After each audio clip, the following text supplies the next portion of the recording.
저는 남자친구에게 예외가 우선이야 라는 말을 당당하게 해본 적이 없습니다. 제 안에 오랜 시간 동안 해결되지 않았던 결핍이 있었는데 내가 쏟은 마음만큼 상대방한테 그 마음이 돌아오지 않으면 불안하고 서운하고 외롭고 이런 연애는 결국 관계를 완전히 망가뜨립니다. 안녕하세요 여러분, 반갑습니다. 돌아온 탕자 돌당 보라입니다. 오늘은 연애 썰을 풀어보면서 크리스천의 건강한 연애에 대해서 한번 이야기 나눠보려고 합니다. 먼저 질문을 하나 드릴게요. 혹시 여러분의 우상은 무엇인가요? 하나님보다 더 사랑하게 되는 것, 하나님보다 더 우선순위에 두게 되는 것, 그래서 나도 모르게 하나님과 멀어지게 만드는 존재를 우상이라고 할 수 있죠. 연인일 수도 있고 나의 배우자, 나의 자녀, 돈, 또는 내가 너무너무 좋아하는 나의 취미, 특정한 일, 이런 것들이 우상이 될 수 있겠죠. 저는 그동안 저에게 가장 큰 우상이 여행이라고 계속 고백해 왔었는데요. 정확히 말하자면 여행이라는 행위 자체가 우상이었다기보다는 여행을 통해 느끼는 그 자유로움, 해방감, 낯선 곳에서 새로운 세상과 새로운 사람을 만나는 그 쾌감, 그리고 혼자 여행하는 나의 모습을 SNS에 올렸을 때 받는 그 관심, 그로 인해 한껏 높아지는 나의 자존감, 이 모든 감정들에 빠져서 그 쾌락이 너무 좋아서 끊임없이 여행을 다녔어요. 결과적으로 그 여행은 저를 하나님과 멀어지게 만드는 요소가 됐습니다. 그래서 저는 거의 1년 동안 여행을 끊고 그 쾌락을 끊고 하나님을 만나기 위해 애쓰고 씨름하는 시간을 가지면서 여기까지 왔습니다. 그런데 사실 처음부터 여행이 우상은 아니었어요. 예전에 저는 혼자 여행하는 건 상상도 못했고 혼밥하는 사람들 보면 신기하다 못해 존경까지 했었어요. 그랬던 제가 어떻게 이렇게 여행에 빠지게 됐을까요? 그 시작점에는 저의 실패한 연애, 상처받았던 연애가 있습니다. 저는 연애 경력이 꽤나 화려한 편입니다. 20대부터 30대 초반까지는 꾸준히 끊임없이 연애를 해왔던 것 같아요. 그럼 연애를 잘하는 편이었냐? 그건 또 아닙니다. 세상 친구들 사이에서 저는 연애 고자라고 불렸어요.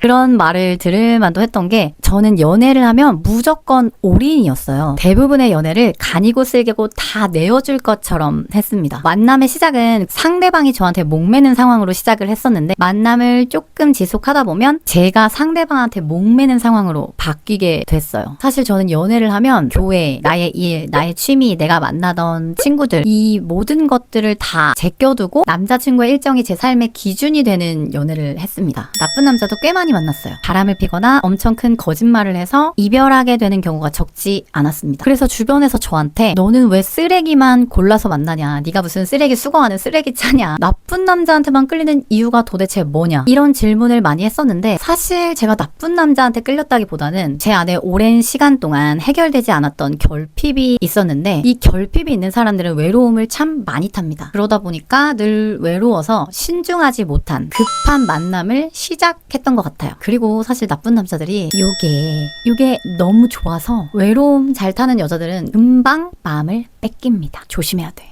아무튼 저는 늘 상대에게 제가 1순위이기를 바랬고 내가 쏟은 마음만큼 상대방한테 그 마음이 돌아오지 않으면 불안하고 서운하고 외롭고 혼자 막 상처받고 이런 사람이었어요. 그러다 보니 시간이 지날수록 사랑을 갈구하게 되는 제 모습에 관계는 점점 건강하지 않은 관계로 변해갔고 비교적 빠른 이별을 맞이하게 되는 연애를 반복하게 됩니다. 물론 이런 패턴의 바탕에는 과거에 겪었던 어떤 사건과 깊은 상처가 있었어요. 그 문제를 제가 해결하려고 하거나 풀어내려고 하지 않고 상대방과 만나면서 그 상대방에게 치유받기 바라는 그런 심리로 연애를 해왔던 것 같아요. 그래서 어느 순간 현타가 세게 오게 됩니다. 왜 내 삶이 남자친구 하나 때문에 이렇게 천국과 지옥을, 온탕과 냉탕을 오고 갈까? 나는 왜 혼자서는 행복해지지 못할까? 이런 질문 끝에 저는 도망치듯 혼자 여행을 떠나게 됩니다. 근데 그 여행에서 느낀 감정이 너무 행복해서 저의 모든 결핍이 다 채워지는 것 같은 거예요. 여행 중에 새로운 사람을 만나고 새로운 세상을 경험하면서 그동안 남자 하나에 일희일비하고 우물한 개구리처럼 살던 내 자신이 너무 작고 초라하고 한심하게 느껴지는 거예요. 결국 제 결핍을 채워주던 연애의 자리를 여행이 대신하게 되었고 제 우상은 남자친구에서 여행으로 바뀐 겁니다. 근데 웃긴 건 그러다가 다시 연애를 하면, 다시 남자친구를 만나면 상대방한테 올인하고 상대방을 의존하는 그 연애의 패턴은 고쳐지지가 않더라고요. 다만 예전처럼 이별 후 폭풍이 그렇게 세진 않았어요. 저에게는 여행이라는 회복 버튼이 생겼거든요. 뭐든지 적당히 하면 괜찮은데 저는 그런 결핍이 너무 강하다 보니까 연애도 그렇고 여행도 그렇고 적당히가 안 됐던 것 같아요. 여기까지가 제 과거 이야기이고 이제부터의 이야기는 제가 하나님 안에 들어와서 깨달은 것들입니다. 돌이켜보면 제 연애가 대부분 불행하고 힘들었던 이유는 아주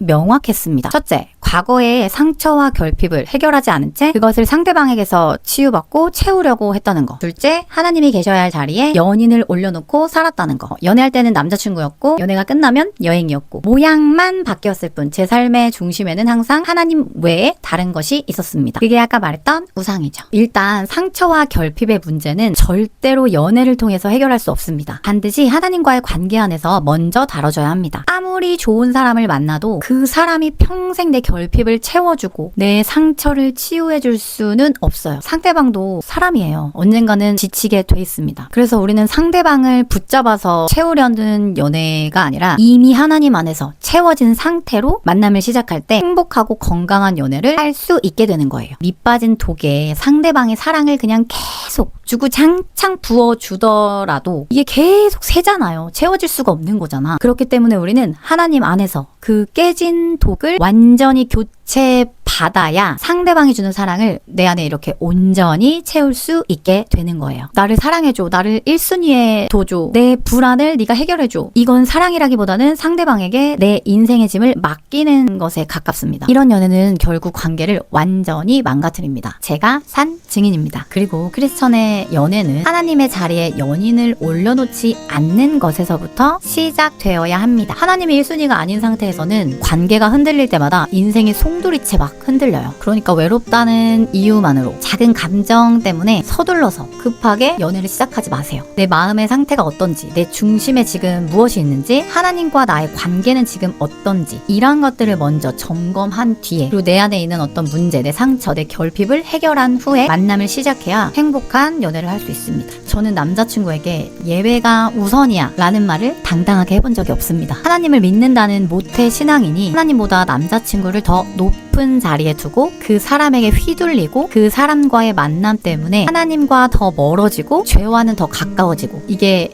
올바른 만남이 아니잖아요. 내가 전도하면 되지 뭐, 나중에 내가 교회 데리고 가면 되지 뭐, 이런 생각을 가졌을 때도 있었지만 제 삶이 이미 신앙인으로서 보여준 게 없는데 그 사람을 어떻게 전도합니까? 그쵸? 이미 연애 중이신 분들, 결혼하신 분들도 이 질문들을 스스로에게 꼭 한번 던져보셨으면 좋겠습니다. 지금 내 삶의 1순위는 무엇인가? 나는 내 상처의 회복과 결핍을 상대방에게서 해결하고 채우려고 하고 있진 않은가? 그리고 지금 만남이, 관계가 나를 하나님께 더 가까이 데려가는가? 아니면 나를 하나님과 더 멀어지게 하는가? 나를 더 죄의 자리로 가까이 가게 하는가? 스스로에게 질문하고 묵상하고 기도하셨으면 좋겠습니다. 그리고 마지막으로 꼭 기억해야 될 것은 상대방이 우상이 되는 관계는 어차피 하나님께서 기뻐하시지 않으시기 때문에 결코 행복할 수가 없고, 사람은 믿고 의지하고 우리가 의존할 대상이 아니라 사랑해야 될 대상이라는 거. 우리가 100% 믿고 의존해야 될 대상은 오직 하나님뿐이라는 거. 이러한 중심이 바르게 내 마음에 세워질 때 우리는 어떤 관계 안에서도 사람 때문에 천국과 지옥을 오가며 휘둘리지 않아도 되는 삶을 살 수 있습니다. 너는 그걸 그렇게 잘 알면서 왜 그랬니? 라고 물어보신다면 할 말이 없습니다. 하나님 안에 들어와서 정말 최근에 깨달은 사실들이고요. 이렇게 하나님 안에 들어와서 지난 연애들을 돌이켜보니까 회개할 게 너무나 많고, 불과 1년 전의 생각과 지금의 생각이 정말 달라진 게 너무나 많아서 전하고 싶은 말도 참 많습니다. 앞으로 다른 영상에서도 연애, 결혼에 대한 생각들을 종종 풀어보려고 합니다. 그럼 모두가 건강하고 행복한 연애, 결혼 생활 하시길 바라면서 이번 영상은 여기서 마치겠습니다. 시청해주셔서 감사드리고요. 구독, 좋아요, 공감의 댓글, 응원의 댓글, 소통의 댓글, 질문형 댓글 모두 정말 큰 힘이 됩니다. 그럼 다음 영상에서 뵐게요. 안녕, 평안하세요. 뿅.